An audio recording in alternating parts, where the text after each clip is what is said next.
Hello, in this video I'm going to show you how I got to this from this, and I'll show you how I edited these amazing photos on such a dull and drab day.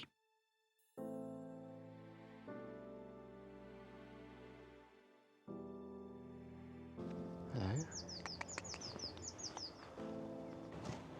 So I've come out this morning on a local walk. Weather's a bit drab, the sky is completely grey, but I'm just going to see if that will give me an opportunity to capture some calm landscape photography, especially the greens. Sorry, there's a bit of mud here. Careful I don't slip. Your greenery tends to be a bit oversaturated and contrasty, and I noticed that every single leaf has got this shine on it that gives it a plasticky-like feel. But if I just flip the camera around, you can see I'm in the gorgeous Worcestershire countryside, and hopefully those muted greens, muted colours will give us a bit more of a surreal, calm photograph, and we'll see what we get.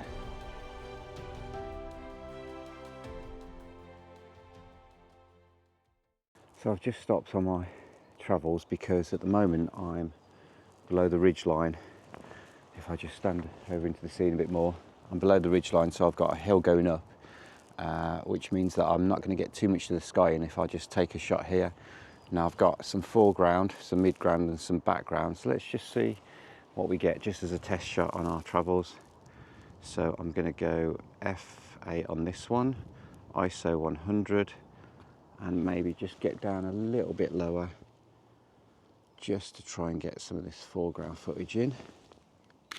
And let's just have a look what we've got. Okay, that's not too bad. Let's get a shot from over here a little bit more. Maybe get the tree in.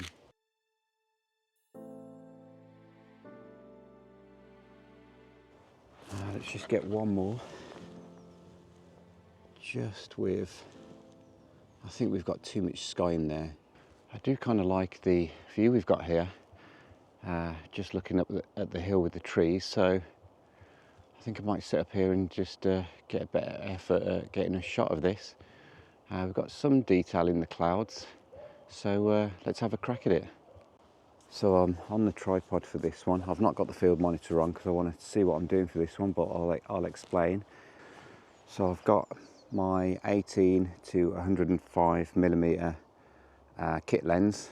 If I can remember, I think it came with the camera on, and I'm zoomed out all the way to 18 millimeter, just so we can capture as wide as possible shot we can get. We are at aperture f8, 1/60th of a second, ISO 100, and I'm just going to switch to manual focus on this one, just so we can get, I want to get just the beginning of the tree line in focus, and I've got my 2-second timer on. I'm just going to acquire focus. I'm in silent shooting mode because I want to save on my shutter, because this camera's 2018, so quite old now. And then I'm just going to get a couple of shots, careful not to touch the camera, wait till it's taken the photo, and then let's just see what we've got and check that it's in focus. Okay, that looks okay. We've got a couple of zebras in the sky, so I'm just going to back down the exposure using the shutter speed. We're now at 1/80th of a second. I'm just going to take another shot, see what we get there, and move on.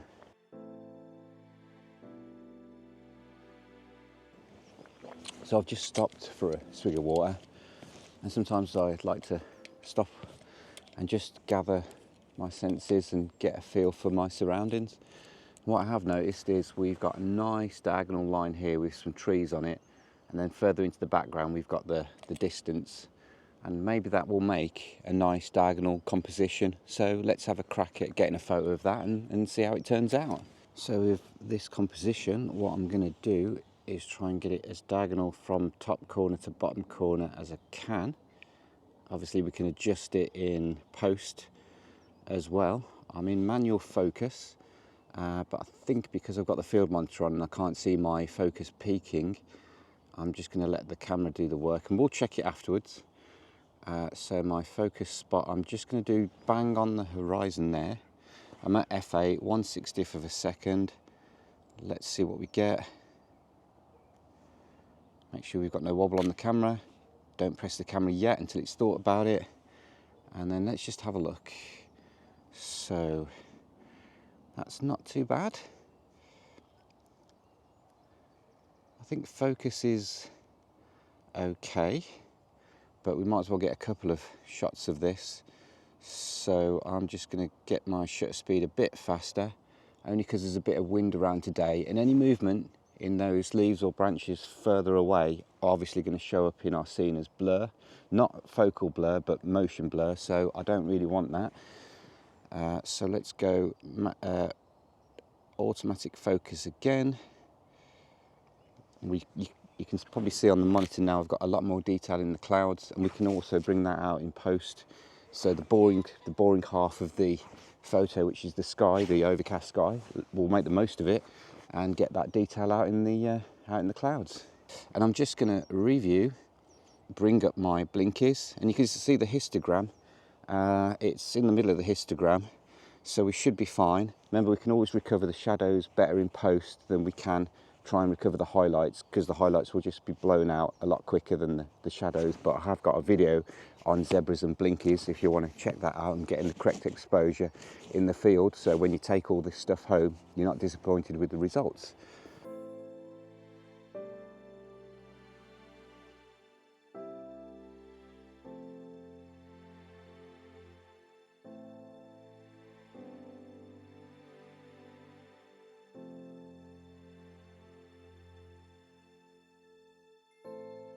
Oh, well, I'm kind of at the top of the hill now, and it really was worth the walk. Let me just flip the camera around and show you these beautiful bluebells.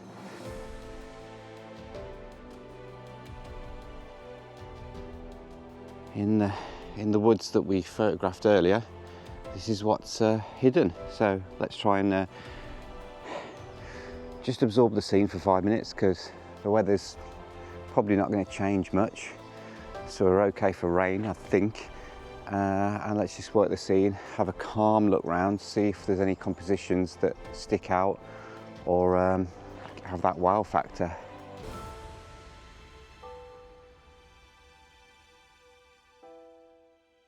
So I found it helps sometimes, if you're setting up a shot, is to take the camera off the tripod and then just get a rough composure, with the camera off the tripod.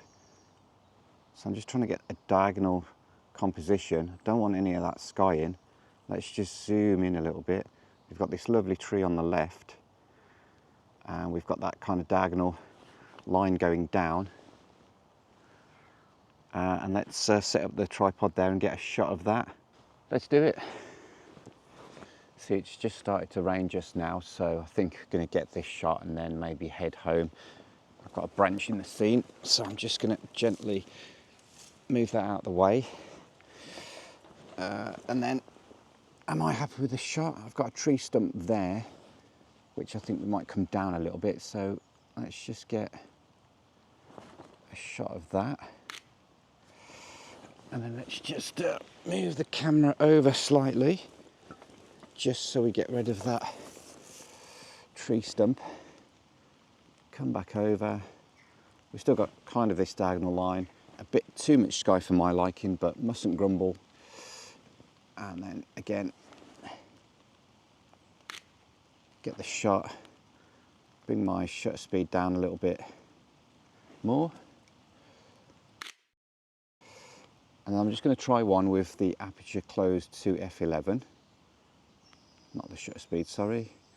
The aperture, just to get everything perfectly in focus, although I've got to be careful of diffraction. I don't know how well this lens performs really with diffraction. It should be quite good at f11. Let's just get one at 1/13th of a second. And then let's just see what the histogram's telling me. Okay, I think we'll go darker again. You're probably thinking, why the hell is he going darker? Well, you'll see when we get these in post. So before I knock it on the head and go home and get completely wet, I'm just going to have a quick look at the photos that I've got, just to satisfy myself before I leave this this beautiful location. But I've noted this, and I might come back one morning if we get a bit of sun to get a nice sunrise, or maybe even a sunset.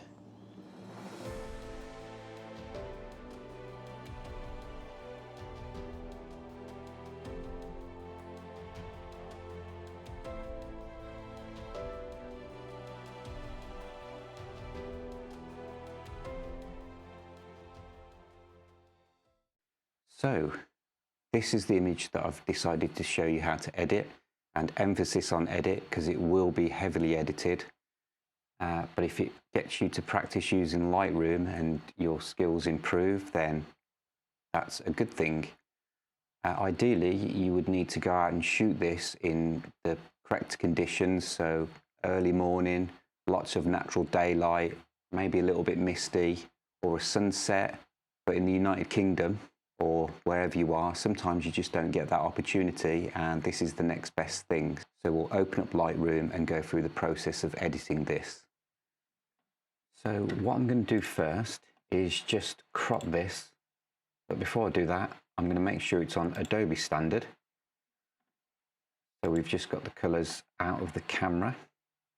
I'm going to crop this on a 16:9, I think, because it will look great on a laptop or a TV screen. And then I'm just going to leave it so it's full width to about there. Now I'm not going to do too much to the main photo at the moment. This is all going to be about adding masks. So this is mainly going to be brush masks. So if I come over to my mask, what I'm going to do first is just select the sky. And on the sky, I'm just going to put the temperature up and the highlights down, just to try and give us that sense of golden sunlight coming through. The next thing I'm going to do, let me just quickly rename this as sky. I'm going to create a new brush, and I'm going to have my feather and brush size just so I've got a nice feather on there, so it's going to be subtle. And I'm going to be painting in anything that's above this horizon line that's in the distance. I'm going to not be too fussy and use nice broad strokes. But first, I am just going to put the color temperature up on it, so it's simulating that golden hour sunlight. I'm going to put the texture down. As we get further into the distance, we're going to kind of be losing some texture. And I'm going to put the dehaze down, but not too much, just so we get that kind of progressively getting lighter and lighter and lighter as we head into the image and draw the viewer's eye into that image. So I can just paint in here. This is all distance. This is all distance. If we don't see much happening, I'm just going to put the temperature up a little bit more. The dehaze down, but I don't want it to start getting white. I just want it to back off and just be golden. And I'm just going to put the exposure up ever so slightly to see what I'm doing. And then this is all background. This is distance. Maybe in there's distance. I'm just using the mouse wheel just to spin the brush bigger or smaller. And then we are going to just paint in very roughly what we think is going to be the distance. That's there. So you can see my dehaze setting is making it a bit white. So let's just back off the dehaze just to keep it that nice golden color. I've got my flow on the brush quite low. So I can always re-go over areas again if needed. This is all going to be flooded with light in here.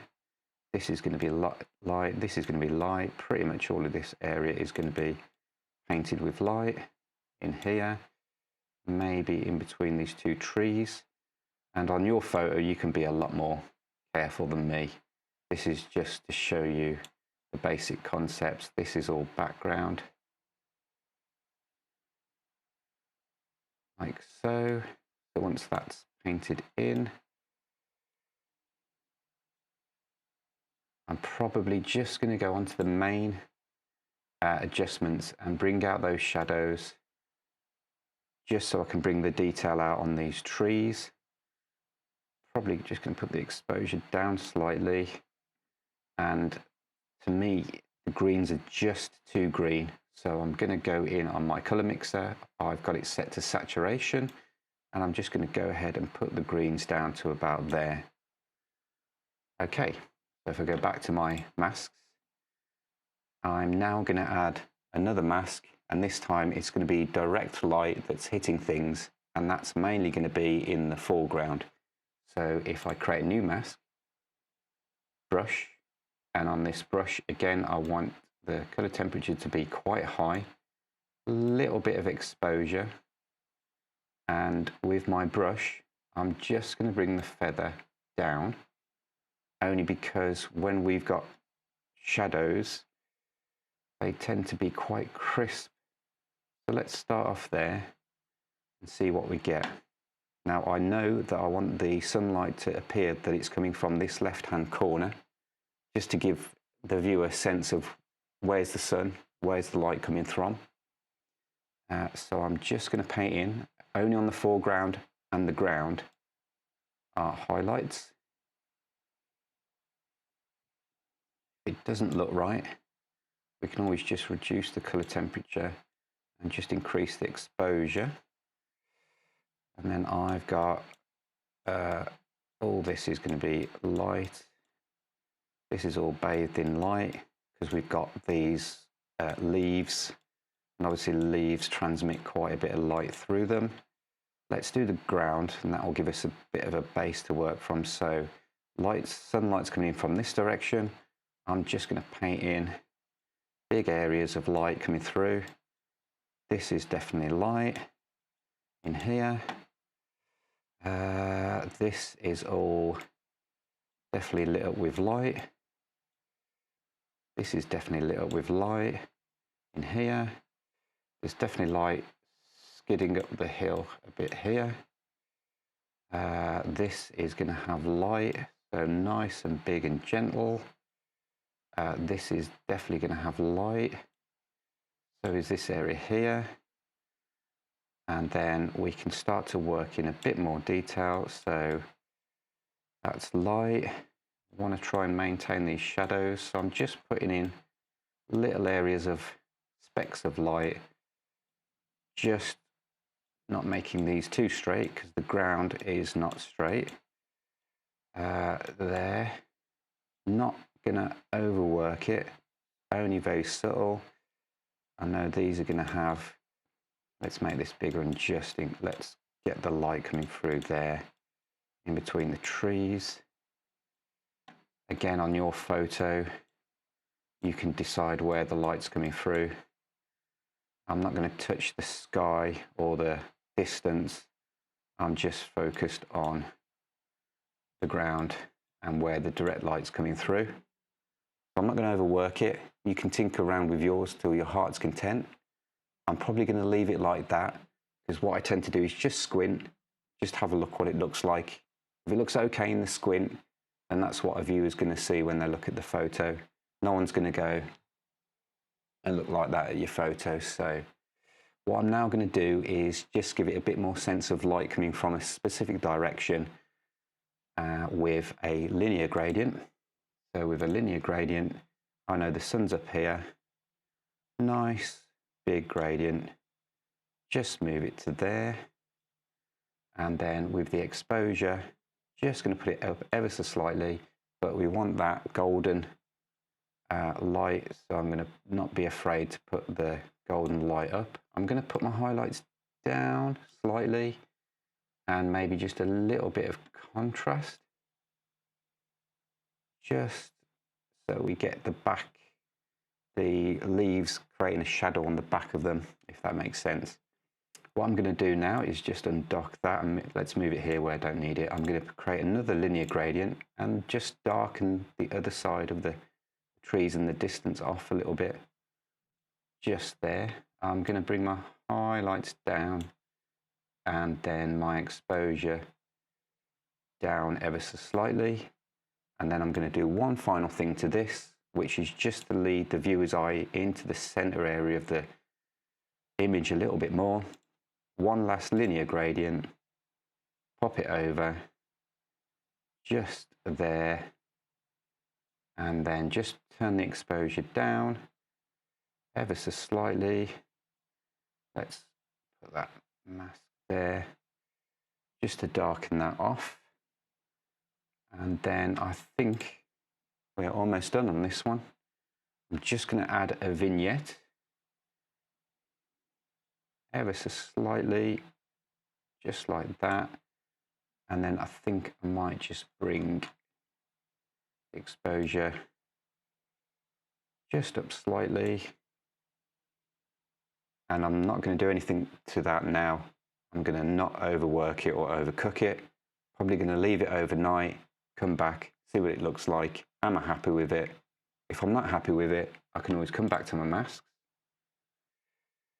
Say if we've put too much in the mid-ground, I can always come to my mask and use the rubber. And say if I don't want it to affect these branches, just come in, take some of the dehaze off some of these branches. But again, you can start to tinker with it. Let's just take a step back, see what it looks like tomorrow. If it looks good, then happy days. Now, I'll be totally honest with you, I did carry on with this and tinker with it because I'm a bit of an overthinker. And all I've done really is just on the main image, I've put the, apart from putting the green saturation down on the colour mixer for the saturation, I put the blue and the purple up just to bring out the colours on those Bluebells ever so slightly. You can see the before and after there. And I did add a bit of randomness with the light, direct light brush, the light that's hitting the floor and the trees. So if I go back, we can see that it now looks a lot better. That was the before, which looks really crap. And that is the after. Again, if you want to mess around with it further, you could even, if you think you've overbrushed an area, just here, you can either brush or erase. We can just erase and bring out some of the trees, maybe we've put them too far into the background, but it's all about just subtly adding and taking away light, really. We got the composition. We just needed to sort out the light on such a grey, dull day, but we've made the most of it.